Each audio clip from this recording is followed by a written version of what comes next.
In order to understand why Gustavus Adolphus even matters, we must first give a little context to his world. Two schools of warfare had emerged in the last century as levied militias disappear from the battlefield. Both are seen on this diagram portraying the Battle of Newport in 1600. The older system of the two, the tertio system, can be seen on the right of this diagram. On paper, each tertio was supposed to be composed of a 2,500 strong pike square, accompanied on the wings by another 500 arquebusiers and musketeers split into four more maneuverable formations. These garrisons, as they are called, are ahead of the pike formation, countermarching against the opposing Dutch forces. In such a countermarch, the front rank of 10 soldiers would fire their volley before withdrawing to the rear of the formation to reload.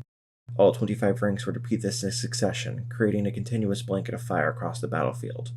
If ever these more weakly armored garrisons were attacked by cavalry, they would retreat to the safety of the central pike square, who could halt almost any cavalry charge in its tracks. Regarding the cavalry, they favored pistols of the more antiquated lances and fought in a formation like a spinning carousel, quickly firing their weapons before retreating. This moving fortress, the Tertio, had one Spanish empire. On the left side of the diagram are the Dutch forces under Stadtholder Maurice of Nassau. In contrast to the larger tertios, Maurice created smaller battalions of 600 soldiers, roughly split evenly between pike and shot, that could more easily move across the battlefield. Compared to the four tertios on the Spanish side, there are 16 battalions deployed on his. He took inspiration from the old Roman maniples and how they successfully destroyed the once invincible Macedonian phalanx. The Dutch cavalry, like the Spanish, also fought in a caracole formation. Noticeably lacking from both sides would be any substantive field artillery batteries. Such field pieces, according to historian Theodore Dodge, required up to 30 horses to move, and as such only 6 guns were deployed by the Dutch at Newport, with the Spanish having no more than 10 themselves. Gustavus Adolphus was born in 1594, while his Catholic cousin, King Sigismund of Poland, ruled both Poland and Sweden. Even still, he grew up under Protestant tutelage and showed promise as a leader.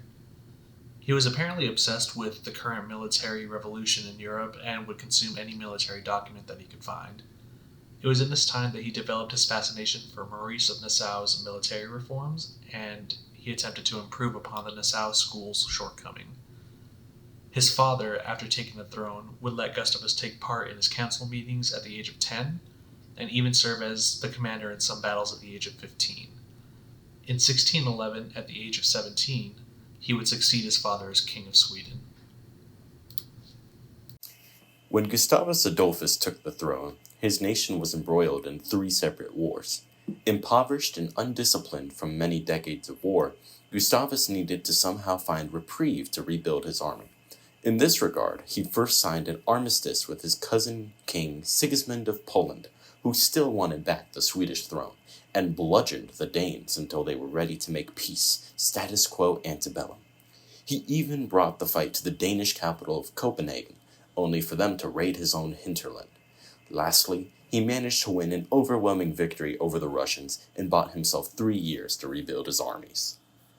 In these 3 years, he would reorganize and centralize the Swedish state, from which his conscripted regular army would be created and maintained. Some of his reforms from this time include establishing a Supreme Court, codifying the Riksdag into a standing legislature, and investing in the education system, most notably in expanding the University of Uppsala. Alongside these reforms, Gustavus Adolphus's army, invading on Nassau's design, would be composed of more shot over pike wielding a new, lighter musket, augmented by lighter and more numerous field artillery pieces. The cavalry, no longer firing in a caracole, would now coordinate their charge with the infantry and artillery to break and rout the enemy's formations. All of this heavily relied on a highly trained officer corps that he acquired through his reformed education system. The top left picture is of one such Swedish 4-pounder piece, except this is of a replica representing one made by France and sold to the United States to serve at the Battle of Monmouth during our Revolution. The bottom left picture is of a wheel-lock pistol, an early attempt at a repeating firearm. In 1621, the war over the Swedish throne against Poland resumed. Over the next 9 years, Gustavus Adolphus would further perfect his new model army and use it to dominate the Commonwealth's army. In the meantime, one of the worst wars in European history had begun. Up to this point, the Bohemians and Palatine forces had suffered defeat after defeat. The fate of European religion looked to soon be decidedly Catholic. Fearful of being invaded by the Empire, the Danes attempted to intervene in the Bohemian revolt. This intervention would end horribly for Denmark, costing them dearly. In such dire circumstances, now the Swedes, under the Lion of the North, would invade. Adolphus's first move would be to secure Pomerania and Mecklenburg, both on the north coast, as forward operating bases. It would only be when Magdeburg was raised that the small Swedish army of 18,000 would receive reinforcements from the other princes and be allowed to cross into their lands. In September of 1631, Gustavus Adolphus would meet Johann von Tilly's Catholic force, 40,000 in number, near the small Saxon hamlet of Breitenfeld. Though both forces started with numerical parity, the Saxons, some 15,000 strong, soon fled the battlefield and left the Swedish left flank completely undefended. Gustavus Adolphus's brilliance in leadership and the Swedish army's discipline shine through at this moment, as he completely rearranged his battle line to stop the Imperials' charge. In complete contrast to the equal and bloody result of Newport 30 years before, the Swedes suffered only minor losses, while the Imperials lost nearly half their army. From this victory, Gustavus Adolphus and his men would plunge south into Bavaria. As the Swedes battled further south, Albrecht von Wallenstein's army would once again attack Saxony in the north. The battle at Lutzen, though a victory for the Protestants, would unfortunately be the king's last. The king was dead. Without any strong leader on either side, as both Tilly and Wallenstein were also dead, the war would continue on for another decade and a half. The Catholic Kingdom of France, financiers of both the Danish and Swedish interventions, would eventually intervene as well and slowly bring a close to the 3 brutal decades of war. As was mentioned in class, Germany suffered losses greater by percentage than either world war. Entire regions were wiped off of the map. In 1648, the greater belligerents of the war would sign the collection of treaties known as the Peace of Westphalia.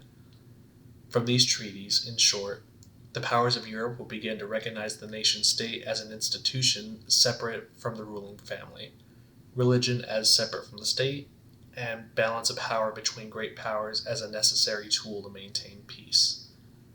The Holy Roman Empire would no longer exist as a sovereign entity, but simply as the binding force between the German states. Though Gustavus Adolphus had long since passed at this point, his legacy would live on. In the short term, most every power in Europe would model their armies after the Swedish army, in whole or in part. Lines of musketeers firing in volley would dot the battlefields of Europe for the centuries to come. In the long term, that is to be seen. The use of shock and awe within the context of the 2003 invasion of Iraq provided an example of how Adolphus's reforms to warfare are still in use. Air, naval, and land power were all used in the invasion, and this simultaneous overwhelming firepower played a significant role in softening the Iraqi resolve to fight. While strength was used, there was also an abundance of speed and coordination, similar to the swiftness of the Gulf War. Gustavus Adolphus used artillery, aggressive tactics, and mobility, all characteristics that are present in modern U.S. military doctrine.